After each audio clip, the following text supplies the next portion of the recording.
Talvez por esse motivo você não vai receber o batismo com o Espírito Santo. Espírito Santo, me batiza.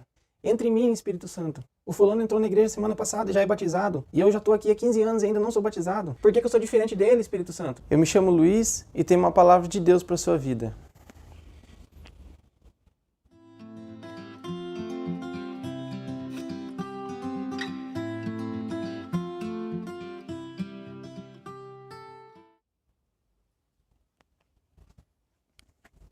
A Bíblia fala que o povo de Deus perece porque lhe falta conhecimento. Se você já aceitou Jesus, já morreu para as coisas do mundo e agora vive uma vida na qual Jesus manda você viver, você não vai receber o batismo com o Espírito Santo, porque eu acredito que você já tenha recebido. Eu separei alguns versículos bíblicos para te mostrar isso e para a gente ganhar tempo. Eu não vou citar nenhuma experiência, vou apresentar o tópico, mostrar o contexto e ler os textos bíblicos.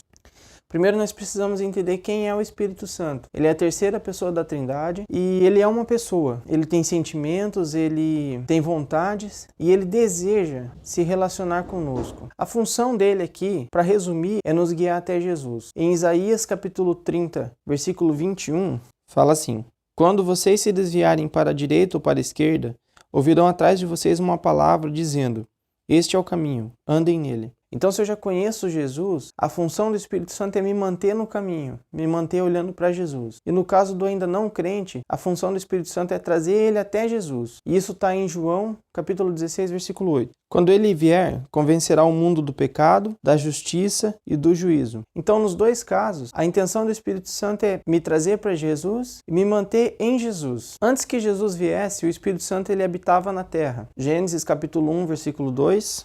A terra era sem forma e vazia. Havia trevas sobre a face do abismo, e o Espírito de Deus se movia sobre as águas. E Isaías capítulo 6, versículo 3. E clamavam uns para os outros, dizendo: Santo, Santo, Santo é o Senhor dos Exércitos. Toda a terra está cheia da sua glória. Você percebe no Antigo Testamento que quando Deus queria mover através de alguma pessoa, o Espírito Santo descia sobre a pessoa e depois que ele liberava a palavra, ele saía da pessoa, porque a glória dele estava sobre a terra. Mas depois que Jesus veio, o Espírito Santo passou a habitar dentro de nós, dentro do nosso coração. Joel capítulo 2, versículo 8. E acontecerá depois disso que derramarei o meu Espírito sobre toda a humanidade. E 1 Coríntios capítulo 6, versículo 19. Será que vocês não sabem que o corpo de vocês é o santuário do Espírito Santo, que está em vocês e que vocês receberam de Deus, e que vocês não pertencem a vocês mesmos? Então a promessa de Deus é que depois que Jesus viesse, a glória dele, o poder dele, que é o Espírito Santo, sairia da terra e entraria em nós. Os meus próximos vídeos vão ser para falar sobre o Espírito Santo. Eu quero trazer um material completo sobre ele e sobre os dons que ele nos entrega.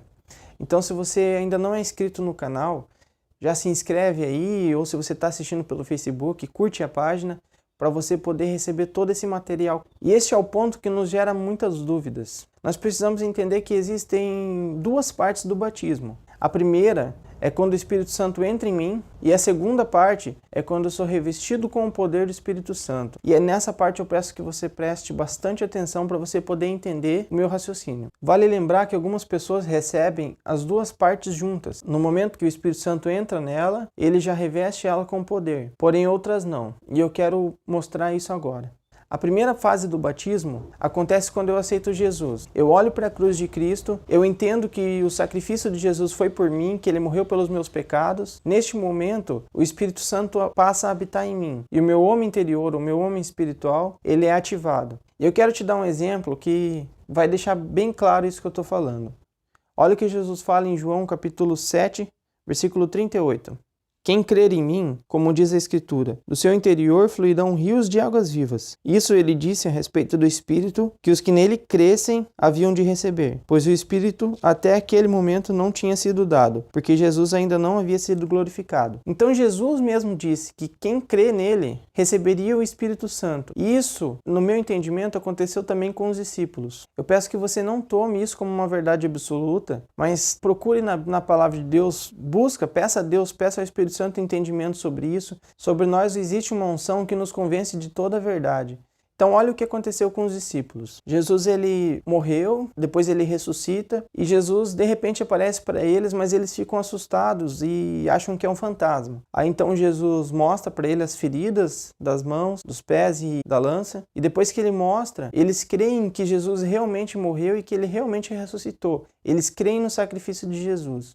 Isso está em Lucas capítulo 24, versículo 36 ao 49. Eu não vou ler porque é bastante coisa, você lê depois. Esse mesmo trecho também é relatado no livro de João, capítulo 20, versículo 20.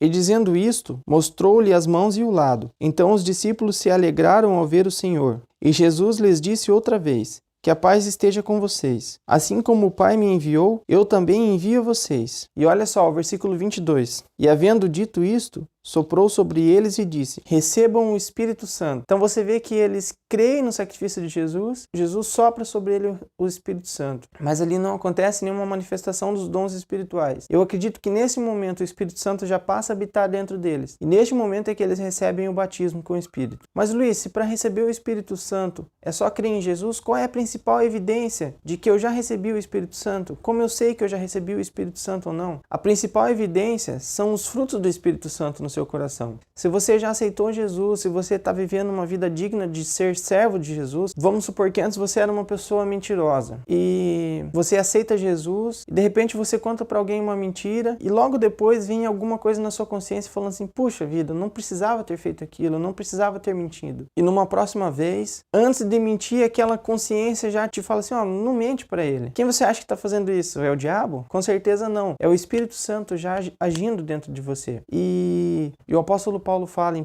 Coríntios, capítulo 12, versículo 3: por isso, quero que entendam que ninguém que fale pelo Espírito de Deus afirma: anátema Jesus. Por outro lado, ninguém pode dizer Senhor Jesus, senão pelo Espírito Santo. Então, se a tua vida já está glorificando a Jesus, não pode ser por outra coisa senão pelo Espírito Santo. Por isso que eu digo que o Espírito Santo já está dentro da pessoa. Mesmo que ela ainda não manifeste os dons, ele já está trabalhando, a pessoa já recebeu o batismo e já está vivendo uma vida digna do Espírito Santo. Então, a primeira fase do batismo é quando eu recebo o Espírito Santo e ele passa a guiar minha vida. A segunda fase do batismo é o preenchimento de poder. É quando o Espírito Santo vem sobre a pessoa e derrama sobre ela os dons, ou o dom, conforme a vontade dele, e aquela pessoa ela recebe uma carga extra de energia. E olha a instrução que Jesus dá para os seus discípulos, no livro de Atos, capítulo 1, versículo 8. Mas vocês receberão poder ao descer sobre vocês o Espírito Santo, e serão minhas testemunhas, tanto em Jerusalém, como em toda a Judéia e Samaria e até os confins da terra. Então Jesus diz para eles ficarem em Jerusalém, porque eles receberiam o poder do Espírito Santo. E aí vem aquela parte que todos nós conhecemos, durante a festa de Pentecostes, onde os discípulos eles são preenchidos com o poder do Espírito Santo. Atos capítulo 2, versículo 2. De repente veio do céu um som, como de um vento impetuoso, e encheu toda a casa onde estavam sentados. E apareceram distribuídas entre eles línguas, como de fogo, as quais pousaram sobre cada um deles. Todos ficaram cheios do Espírito Santo e começaram a falar em outras línguas, segundo o Espírito lhes concedia que falassem. Então, neste momento, eles são tomados por uma glória incomparável, inconfundível. Então, se você já conheceu Jesus, já vive com Jesus, mas ainda não recebeu o preenchimento de poder do Espírito Santo, eu aconselho você a insistir. Não existe uma fórmula mágica que vai te dizer: eu não posso te passar os 5 passos para receber o Espírito Santo, ou quais são as formas para receber o Espírito Santo. Você vive a sua vida com Jesus, mas entendendo que o Espírito Santo já está dentro de você. Porque não adianta você orar falando assim: Espírito Santo, entra dentro de mim, sendo que ele já está lá dentro. Eu aconselho você a insistir com Jesus. Leia depois o livro de Lucas, capítulo 11, onde Jesus conta a parábola do amigo insistente e depois ele nos ensina a orar. E ele fala que nós precisamos pedir com insistência, porque se nós que somos maus sabemos dar bons presentes para os nossos filhos, quanto mais o nosso Pai, que é Deus, não nos dará o Espírito Santo. Então insista com Deus. Com certeza ele vai derramar sobre você o poder do Espírito Santo. Que Deus te abençoe em nome de Jesus. Quando você interage com o vídeo, o Facebook ou o YouTube entende que o vídeo é relevante e ele compartilha esse vídeo com mais pessoas. Peço para você curtir, comentar, compartilhe esse vídeo para que outras pessoas também possam receber este conteúdo.